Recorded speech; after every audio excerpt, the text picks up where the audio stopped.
Program, B.S. English. Course, Literary Criticism. Topic, Wordsworth's concept of poetry in Preface to the Lyrical Ballads. Prepared by Dr. Shahryar Khan. Question. William Wordsworth's preface to the Lyrical Ballads is considered a manifesto of romantic poetry. What, according to Wordsworth, is this new kind of poetry? How is it different from the neoclassical theory of poetry? Discuss. Introduction. The neoclassical theory of poetry stresses the importance of structure, decorum and grand subject matter. It is modeled after classical Greeks and Roman works. In the Lyrical Ballads, Wordsworth and Coleridge set out to challenge this idea of poetry. In his preface to the Lyrical Ballads, Wordsworth has redefined poetry by saying that poetry is not about grand language or grand themes. It is grounded in personal emotions and imagination. Its subject matter is not the lives of elites or urban matters, but it deals with peasants and rustics living in rural settings. He says that poetry takes its material from common experiences of life. Through the use of imagination, the poet refines this common experience and turns it into poetry. Preface is a crucial document as it theorizes the romantic conception of poetry and the role of the poet in the poetic process. M. H. Abrams says that before Preface, poetry was expected to mirror the external world or the classical works. After the Preface, poetry became the lamp that gives off its own light. It announced the shift from imitative to expressive art. The Preface marks the shift from the imitative theory of art, the mirror, to the expressive theory, the lamp. Point 1. In Preface to the Lyrical Ballads, Wordsworth has not only defined poetry but he has also thrown light on the nature of poetic process. He says, "Poetry is the spontaneous overflow of powerful feelings. It takes its origin from emotion recollected in tranquility. The emotion is contemplated till, by a species of reaction, the tranquility gradually disappears, and an emotion, kindred to that which was before the subject of contemplation, is gradually produced, and does itself actually exist in the mind. In this mood successful composition generally begins, and in a mood similar to this it is carried on." In the first part of this excerpt, Wordsworth defines poetry as a spontaneous overflow of powerful feeling. The emphasis is on spontaneous and feelings. Both these elements are denied by neoclassical theory. Wordsworth says that poetry is not a deliberate and ordered exercise. It is an expression of feelings and emotions. However, he does not mean that poetry is totally impulsive and chaotic. Poetry is a synthesis of intense emotional experience and reflection on those experiences. It has two stages. First, the poet experiences something from his surroundings. Second, this experience arouses strong emotions in the mind of the poet. However, these emotions do not immediately turn into poetry. It becomes the part of subconscious memory. After some time, when the mind is in tranquil state, those emotions are recollected.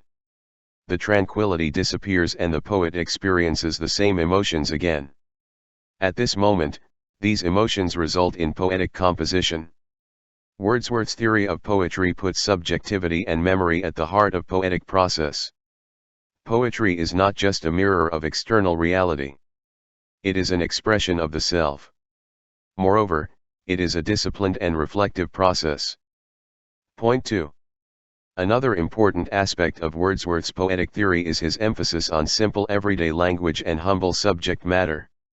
He is of the view that poetic language should not be artificial and elitist. The poet should use real language of men as his medium. Such a language is used by simple people living low and rustic life. In such conditions, the real passions and feelings of human beings are preserved.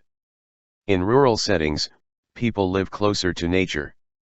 Their environment is not corrupted by vanity and artificiality.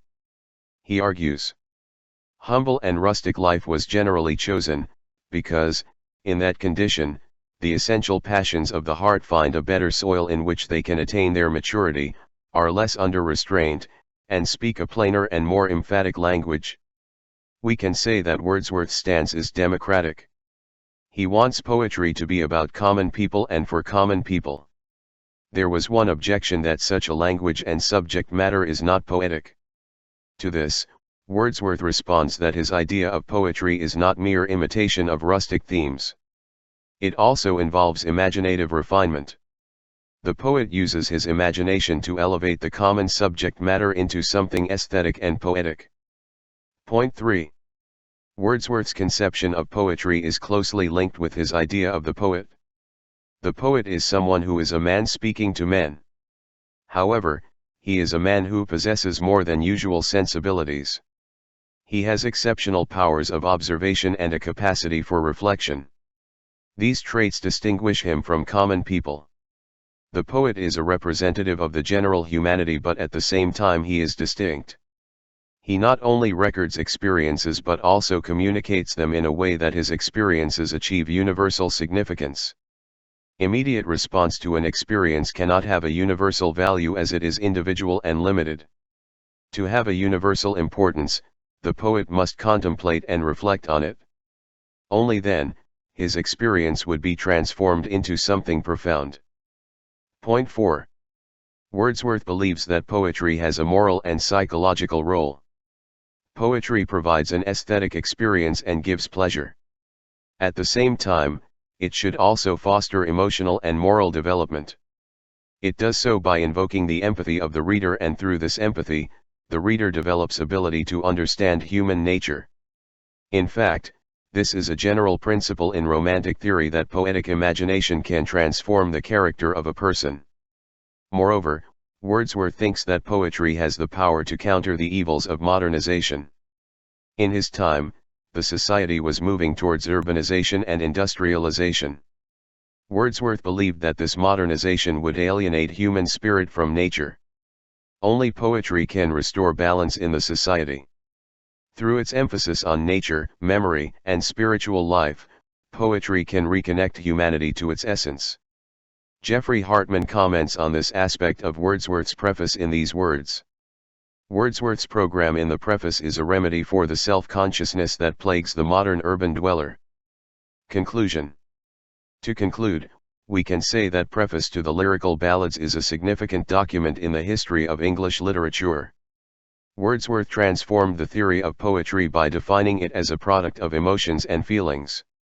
He also gives a special place to the poet. The poet is an ordinary individual, but he has exceptional sensibilities. Through this quality, he can see and interpret the world in a different way. He expresses his perceptions and emotions in poetic language. His experiences guide the readers to a better understanding of themselves and the world.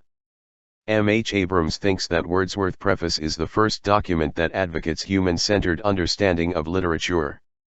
His theory affirms the connection between imagination, emotion, and human experience.